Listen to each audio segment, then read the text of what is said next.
Melvin, ¿cómo está? Gracias por estar con nosotros.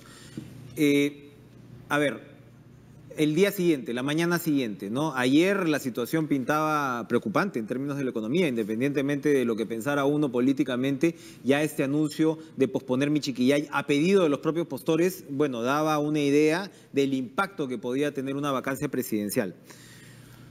Más que comentar sobre lo que hubiera podido pasar, ¿qué cosa es lo que pasa ahora? De todas maneras quedan secuelas. Así es, y la verdad es que los mercados estuvieron con mucha expectativa. Ya cuando se anunció, digamos, el tema de la vacancia y el voto la semana pasada, los mercados reaccionaron inmediatamente. La bolsa se cayó de inmediato. Mucho nerviosismo, la bolsa llegó a caer 6%, el tipo de cambio saltó casi 2,5% arriba, de 3,23 más o menos que estaba a 3,31, pero el día de ayer los mercados estuvieron muy a la expectativa, a efectos de ver el resultado final, pero con cierta calma. En los pasillos entre inversionistas extranjeros y locales, todos decían hay que esperar, no nos apresuremos. Entonces, lo que hoy día está pasando es que los mercados van a celebrar este resultado. No significa necesariamente alzas en la bolsa o que el dólar vuelva a caer estrepitosamente. Simplemente ese escenario peligroso de preocupación que lleva a unas nuevas elecciones ha desaparecido. Esa era la principal inquietud, porque de repente si se aseguraba una continuidad con Martín Vizcarra no era tanto así, pero se abrió la gran interrogante de si los vicepresidentes renunciaban e ibas a entrar a una suerte de gobierno de transición dirigido, por ejemplo, por Luis Galarreta. Claro, y ahí estábamos en una figura, digamos, con dos polos bastante distintos, ¿no? El gobierno continúa o con el presidente o vicepresidente, o simplemente se convoca a elecciones. La convocatoria de elecciones hubiera sido realmente un desastre para un país que está haciendo todos los intentos de ir mejorando y modernizándose. ¿Cuál es la situación actual? Y hay que verlo con objetividad, ¿no? El gobierno tiene un tremendo reto que es construir gobernabilidad. No lo ha podido hacer en los primeros 16 meses. Hasta ayer probablemente hasta ayer, ¿no? No lo ha podido hacer. Entonces, el propio presidente en sus discursos ha reconocido que se equivocó interpretando cómo manejar la relación entre Congreso y Ejecutivo. Bueno, esta relación conflictiva ayer llegó a su máxima expresión y ahora se tiene que reconstruir un nuevo escenario para permitir la gobernabilidad. ¿Cómo pasaría ese nuevo escenario? A ver, cuando hablamos de la conversación entre el Congreso, el Ejecutivo y la economía, digamos, hacia las variables que deberían caminar. Porque si interpretamos la situación de ayer, cuando decimos, bueno, tienes que incorporar a nuevos actores, no parece ser que esos nuevos actores vayan a venir, por ejemplo, del fujimorismo duro. Ayer las cartas que se han mostrado son sumamente agresivas en términos de, bueno, cuando alguien quiere remover a un presidente en ejercicio, bueno, no estás hablando de que al día siguiente te vas a dar besito y abracito nomás, ¿no? Pero sí tienes otros actores, por ejemplo, un APRA chiquito pero significativo, dividido al parecer, una izquierda también dividida en dos, ¿no? Ese tipo de acentos tendrían que ser los que le den gobernabilidad al gobierno de Kuczynski, o tiene que insistir de todas maneras en construir un entendimiento duradero con el fujimorismo duro, vamos a decirlo así. Yo he leído, digamos, la declaración del presidente como que en esta primera etapa, previo al tema de la vacancia, él estuvo dirigiendo el país con una concepción más tecnocrática, pero claramente este escenario lo ha devuelto a un escenario más político. Entonces la gobernabilidad no solo pasa por gestionar ordenadamente y con mucha técnica, con mucho conocimiento del asunto público, sino también trata por mantener la gobernabilidad, ¿no? Que no se te dé un sobresalto similar al que ha pasado de la noche a la mañana porque no has tenido alianzas políticas, o porque no has tenido los acuerdos, o porque no has tenido un gobierno sólido. Hay que reconocer dos elementos que están detrás, digamos, y cuando uno observa inversiones hacia el mediano y largo plazo. El primer elemento es la institucionalidad. Entonces, siempre va a haber diferencias, mayoría, minoría, gobierno. Va a haber diferencias incluso entre las entidades del Estado, entre el Poder Ejecutivo, el Poder Legislativo y el Poder Judicial. Ese equilibrio de poderes siempre va a estar de alguna manera condicionado a acuerdos, ¿no? A puntos de entendimiento. Y esos son los que tiene que buscar el nuevo gobierno. Los mercados han reconocido desde hace ya varios años que la economía de Perú macroeconómicamente es muy sólida, desde el punto de vista de reservas internacionales, de temas de inflación, posición fiscal. política monetaria, somos muy sólidos. Sin embargo, la fragilidad de nuestro país está en el sistema político. A lo que voy es en este diálogo, ¿no?, entre la política y la economía y la estabilidad. Usted lo que nos está diciendo en buena medida es que los inversionistas, para animarse otra vez, requieren de estabilidad, requieren de una estabilidad política que no ha habido en este año y medio. Mi pregunta iba un poco, por ejemplo, ayer en buena medida muchas de las intervenciones se referían, de las dos izquierdas, se referían a los problemas con el modelo, incluso al cambio de constitución, que siempre ha sido pues una suerte de cuco para la economía de mercado, ¿no?, que nunca lo han visto bien. Me pregunto yo, si de todas maneras, porque claro, hay una gran desazón por el tema de la corrupción, ¿no? Hay casas en algunos puntos con la izquierda sin que necesariamente estés hablando de una reforma de la economía de mercado.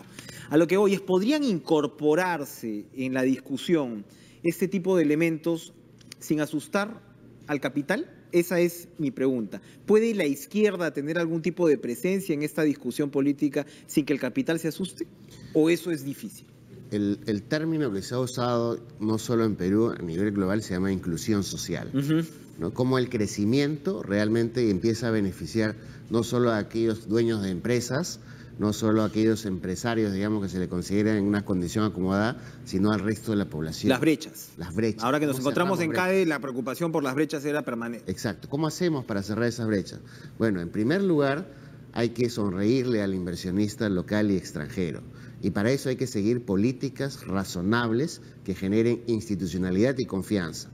En el Perú, el gran reto es cómo hacemos para que, a pesar de este conflicto que va a persistir, se va a mantener entre Ejecutivo y Legislativo, logramos las reformas suficientes y necesarias en el sistema político, por ejemplo, para la elección, ¿no?, que se está ya debatiendo, que se empezó a debatir a efectos de crear realmente condiciones institucionales de credibilidad.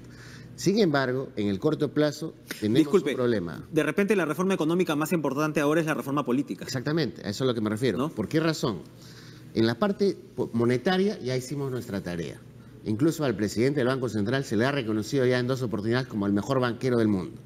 En la parte fiscal... Que dijo que tenía una buena opinión hasta hace poco el presidente Kuczynski, y vamos a ver si esa relación sigue siendo tan buena. No, ojo, ahorita yo no sé si van a haber ajustes de cuentas, pero se van a recordar algunas declaraciones seguro. Pero sí, adelante. En la parte fiscal, el Perú también es reconocido con Chile como los 2 países que mejor manejan el asunto del equilibrio entre gasto e ingreso.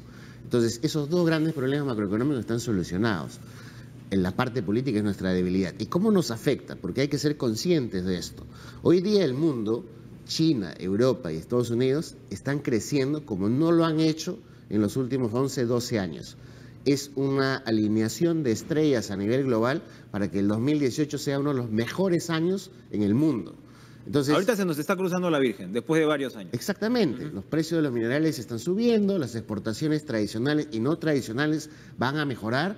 Y en este contexto, nosotros en el tema político, al no ponernos de acuerdo, al mirarnos a la cara y realmente entrar en un escenario de duda y de falta de confianza, estamos generando nosotros mismos que la inversión privada se retraiga, especialmente la internacional. Michiquillay es un claro ejemplo de eso. Pero ¿cuál es el efecto? ¿Cuál es el impacto? Bueno, el Perú potencialmente puede crecer 4.5% en 2018. Lamentablemente, debido a esta falta de gobernabilidad, falta de credibilidad, probablemente vamos a crecer entre medio punto y 1 punto porcentual menos, es decir, 4 o 3.5, debido solamente a este enfrentamiento entre el Congreso y el Ejecutivo. Si hubiera dado 2 nuevas elecciones, crecíamos menos de 3%.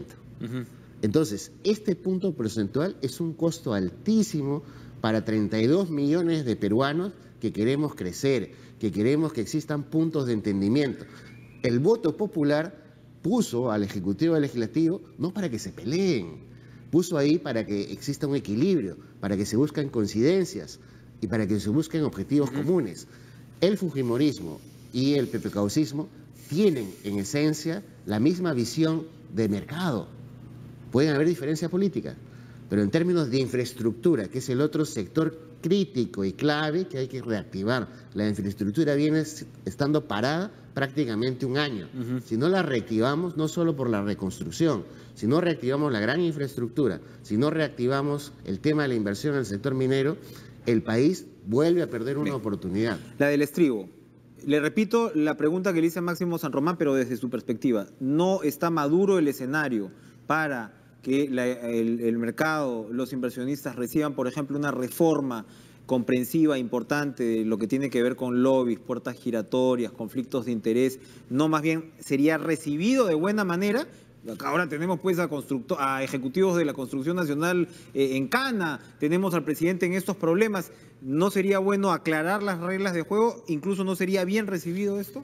De hecho, en situaciones de crisis se dan las condiciones para grandes cambios, grandes arreglos a esos problemas que generaban fisuras. Ese es uno de estos momentos.